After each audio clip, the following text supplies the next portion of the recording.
ଆଜି ଦେଖିବାକୁ ପାଇବେ ଆଜି ସମସ୍ତେ ମିଶି ମନ୍ଦିରରେ ଯାଇଥିବେ ପୂଜା କରିବାକୁ। ଆଉ ସୁଗନ୍ଧା ଏଇ ମୌକାର ଫାଇଦା ଉଠାଇ ସୁନେନାକୁ କିଡନାପ କରିବ।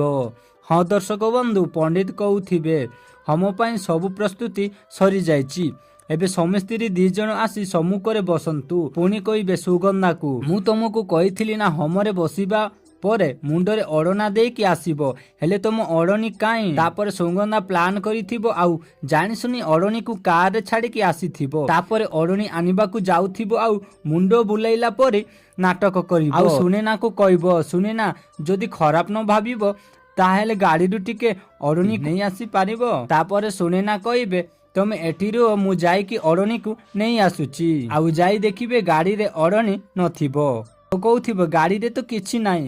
ଆଉ ଏପଟେ ପଣ୍ଡିତ କହୁଥିବେ ଶୁଭ ମୁହୂର୍ତ୍ତ ବଢ଼ି ଯାଉଛି, ଓଢ଼ଣୀ ଶୀଘ୍ର ମଗାନ୍ତୁ। ତାପରେ ବୁଲବୁଲ ଦେବୀ କହିବେ ମୁଁ ଯାଇକି ଓଢ଼ଣୀକୁ ନେଇ ଆସୁଛି। ଆଉ ଇଆଡ଼େ ସୁନେନା ପଛ ସିଟ୍ରେ ଯାଇକି ଦେଖୁଥିବେ, ଏତିକି ବେଳେ ସୁଗନ୍ଧା ପଛଆଡ଼ୁ ଆସି ସୁନେନାକୁ ବେହୋସ କରି କିଡନାପ କରିନେବେ। ତ ଦର୍ଶକ ବନ୍ଧୁ, ଏବେ କ'ଣ ବିବେକ ସୁନେନାକୁ ବଞ୍ଚେଇ ପାରିବେ କି? ତାହେଲେ କମେଣ୍ଟ କରି ୟେସ୍ ଲେଖନ୍ତୁ।